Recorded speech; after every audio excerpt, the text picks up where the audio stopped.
High in the Hindu Kush, where shadows guard secrets older than time, lives a people like no other, descendants of lost empires or guardians of an ancient faith. Their songs whisper of forgotten worlds, their rituals blaze against the tide of history.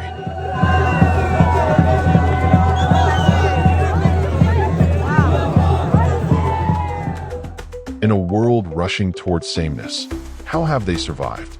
And what hidden truths do they still hold? This is not the past. This is a living mystery, the Kalash. Our journey into mystery has begun.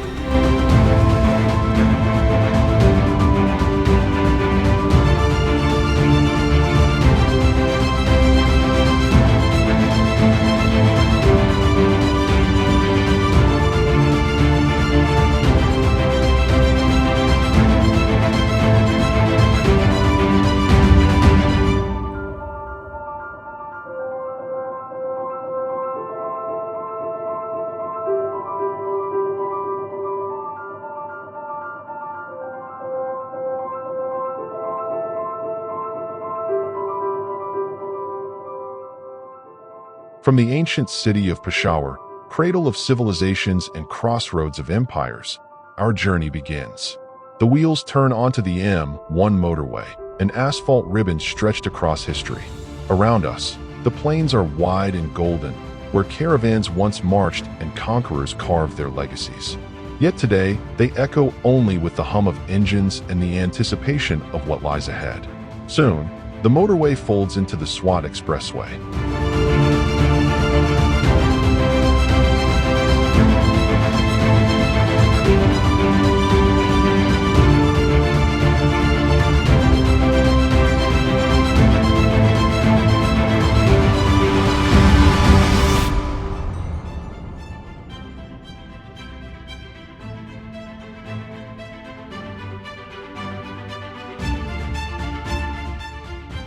The horizon tightens, the landscape begins to rise. Hills swell into mountains, green folds cradling villages tucked away like forgotten poems. The air shifts, cooler, crisper, carrying scents of pine and earth.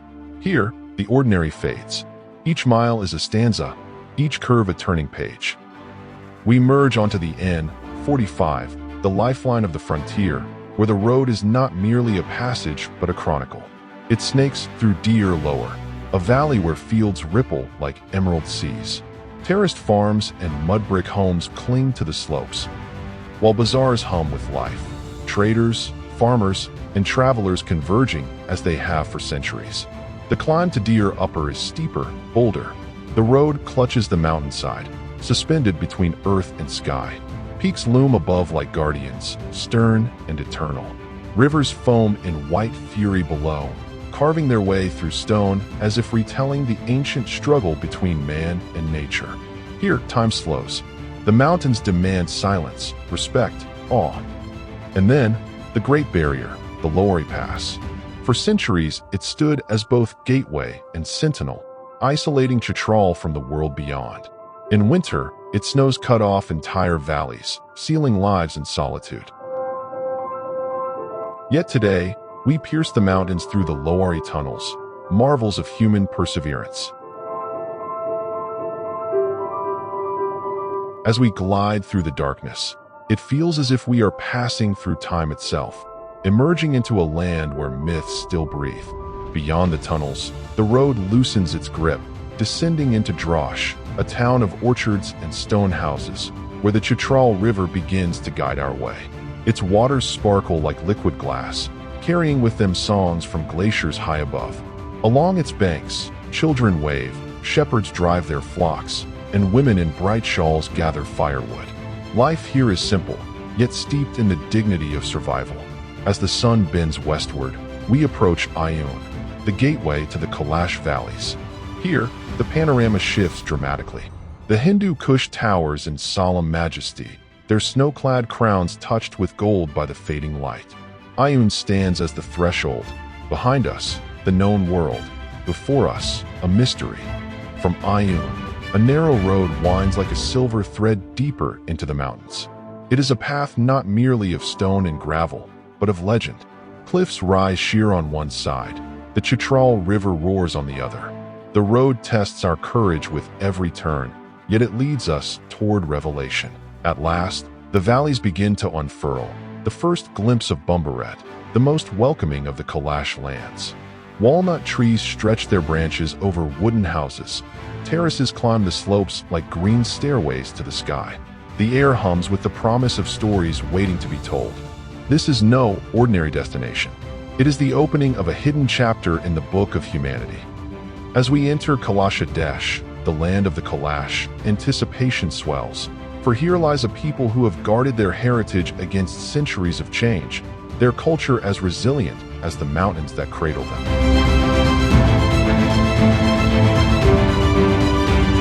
Finally, the valleys open up, Bumbaret,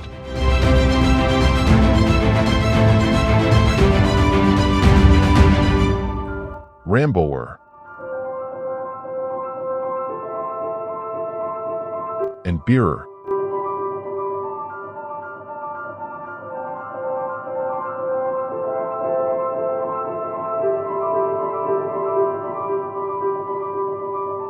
Emerald green folds in the mountains, dotted with walnut groves, apricot orchards, and terraced fields. Waterfalls cascade from high cliffs, and the Chitral River roars below.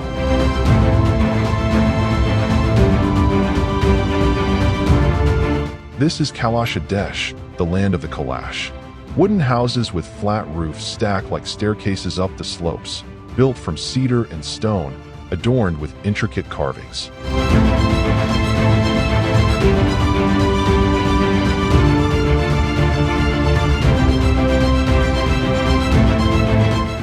Goats and sheep graze freely.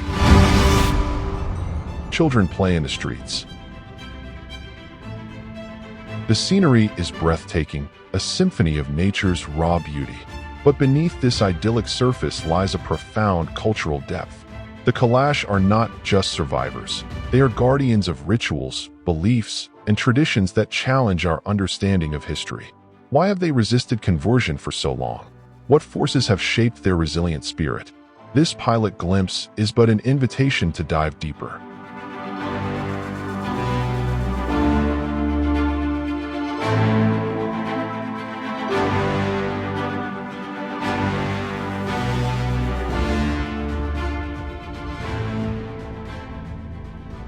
As we wander through the villages, our lens captures the heart of Kalash spirituality, their sacred places of worship, known as Jeshtakhan. These sites, sometimes open-air platforms, sometimes wooden temples perched on the hillsides, hold a meaning deeper than first appears. Smoke from burning juniper rises skyward, a bridge between earth and the divine. Though scholars long described the Kalash as practicing a polytheistic faith, the community's own voice tells another truth.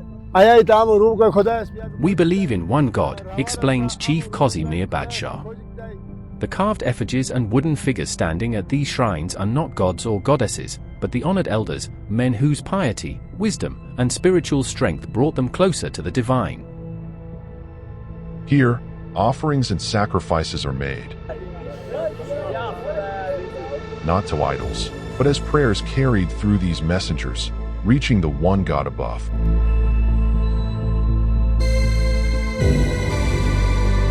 In the Kalash valleys, divine forces, Mahandio the creator, Indra or Waran the rain master, Balimain the festival hero, and others, shape a vibrant spiritual world.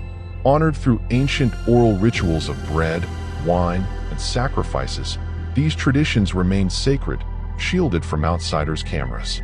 Towering wooden effigies, not gods but revered ancestors, guard hillsides, symbolizing fertility and protection, their intricate designs hinting at ancient Greek, Persian, or Indus Valley influences. What secrets do these altars and statues hold? Are these gods echoes of Vedic roots or older cosmic memories? How have these rituals endured, and what do they reveal about humanity's oldest beliefs? Why do the Kalash guard them so fiercely? Join our 7-episode series, Between History and Mystery, to unravel these enigmas, tracing the profound symbolism of Kalash identity.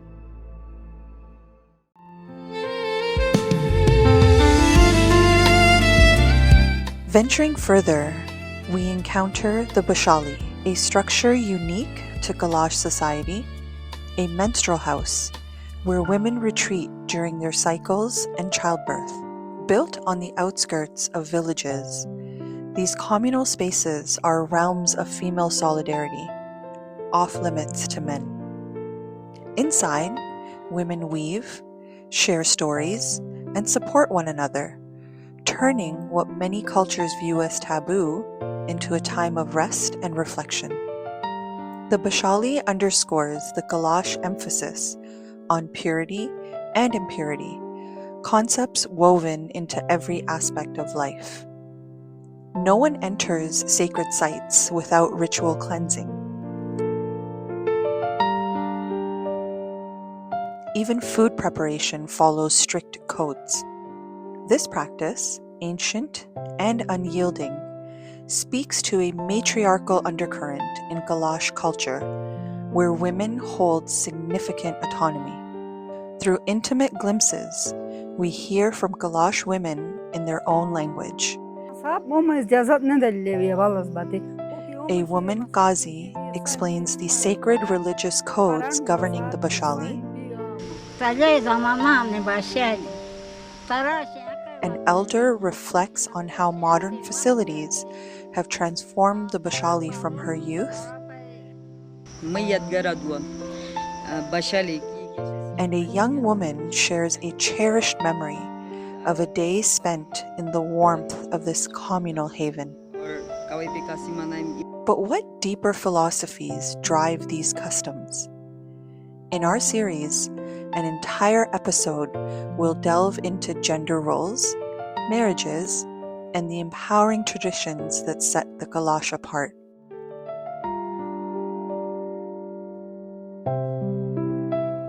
Our path leads to the Kalash Museum in Bumbarat Valley, a treasure trove of artifacts that whispers of bygone eras. Housed in a traditional wooden building, it displays ancient tools, jewelry, and pottery unearthed from the valleys. Carved wooden pillars depict mythical scenes. Antique weapons hint at defensive histories against invaders.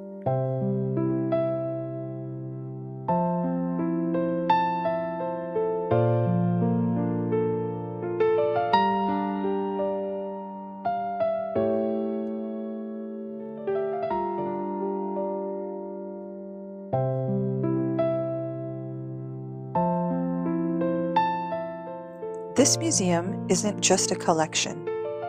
It's a testament to the Kalash's determination to preserve their heritage amid encroaching modernity.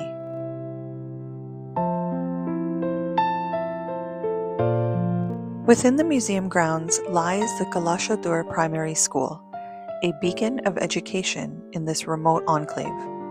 Children in colorful uniforms gather in classrooms,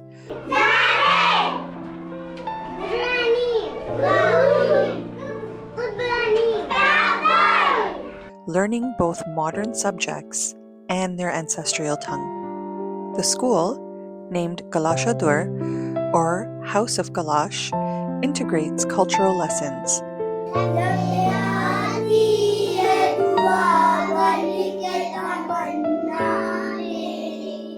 songs, dances, and stories to instill pride in heritage.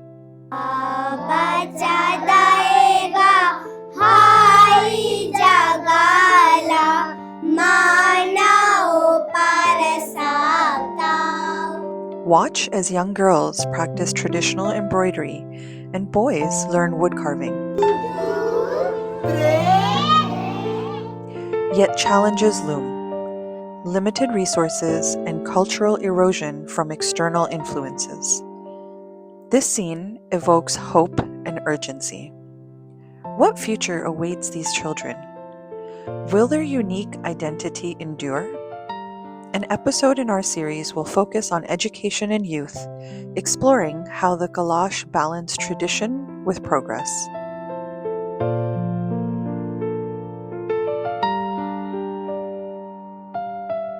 No portrait of the Kalash is complete without their vibrant attire, especially the women's dresses. Flowing black robes embroidered with intricate patterns in red, yellow, and blue, adorned with cowrie shells and beads.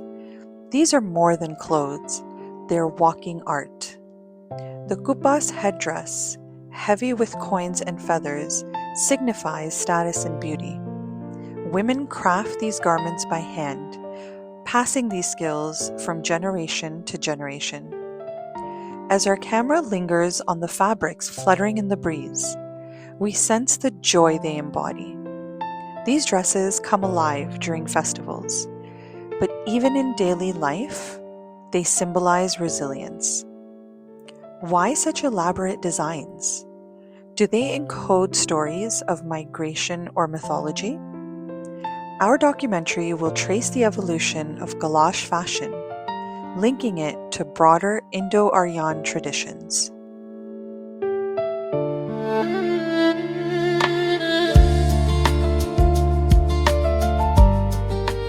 The dancing floors, or charso, are the communal hearts of the villages, open squares where celebrations unfold. Surrounded by houses and temples, these spaces host rhythmic dances under starlit skies. Though we couldn't capture a full festival, imagine the scene. Drums pounding, flutes wailing, men and women in circles, stomping to ancient tunes. Festivals like Chilam Joshi in spring, with its flower offerings and matchmaking, Uchhal in summer, honoring the harvest, and Choimus in winter, a solstice revelry with bonfires and feasting. These are the pulses of Kalash life. Wine flows from local grapes, songs recount epics, but rituals here go deeper. Sacrifices to appease deities, ensuring prosperity. The Kalash refuse to stage them for us, preserving their sanctity. What taboos surround these events? How do they reflect cosmic beliefs? Dedicated episodes will immerse viewers in each festival, revealing the sacred dances and untold lore.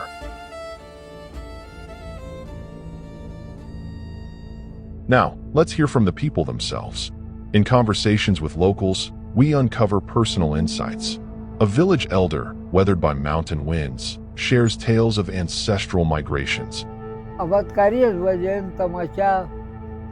Our forefathers came from afar, perhaps Siam, a mythical land.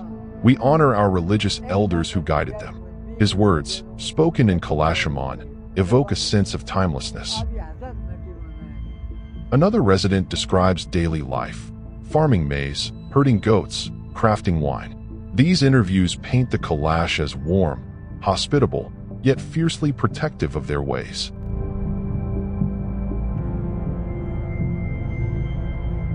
The Kazis, Kalash spiritual leaders or shamans, offer deeper wisdom. One, adorned in ritual beads, explains, "Our religion is of nature. We speak to rivers, trees, mountains. Impurity must be cleansed before approaching the divine." He gestures to an altar, hinting at sacrifices, goats offered to gods, blood sanctifying the earth. But details remain guarded. What visions do these Kazis receive? How do they mediate between worlds? Our series will explore Kalash shamanism, uncovering rituals of divination and healing.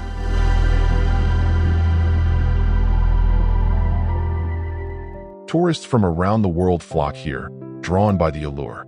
A Pakistani visitor marvels. It's like stepping into a fairy tale. Their freedom, their joy, it's inspiring. They know their traditions, they know their culture. An European backpacker notes, the colors, the music, nothing like it. But we must respect, not exploit. These voices highlight the double-edged sword of tourism, economic boost versus cultural dilution. Particularly poignant is our interview with a tourist from the USA, a teacher. Yeah, actually, funny enough, I'll put quotations, the documentaries I watched were on YouTube. There were individuals that took an interest in this people group and they traveled here and they documented their travels. If I could say it this way, that was a very low-grade documentary. If that small of a documentary stirred my heart, if there were professional documentaries that were really done well, I think that would go a lot further than what I watched. So I say absolutely yes, there's a need for more documentaries, and I think it would help in the preservation of this tribe and this culture. Who emphasizes the urgent need for a research-based documentary. The Kalash are a living museum of ancient Indo-European culture, he says passionately. Their origins, possibly tied to Alexander's legacy, their polytheism in a monotheistic region, their festivals blending joy and mysticism. But without proper documentation, this could vanish. We need in-depth studies, not just snapshots. A series like yours could preserve it for generations, sparking global awareness and protection. His words resonate, underscoring the vulnerability, conversions to Islam, climate change affecting valleys, youth migrating to cities.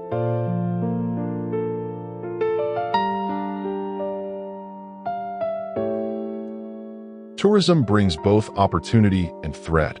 Roads improve access, but so do pressures to conform. As we pan across exhibits, questions arise. How have the Kalash maintained their language, Kalashaman, spoken by so few? What archaeological finds link them to prehistoric migrations? Our research-based series will consult experts, unearthing evidence from DNA studies to folklore, painting a comprehensive portrait of their origins.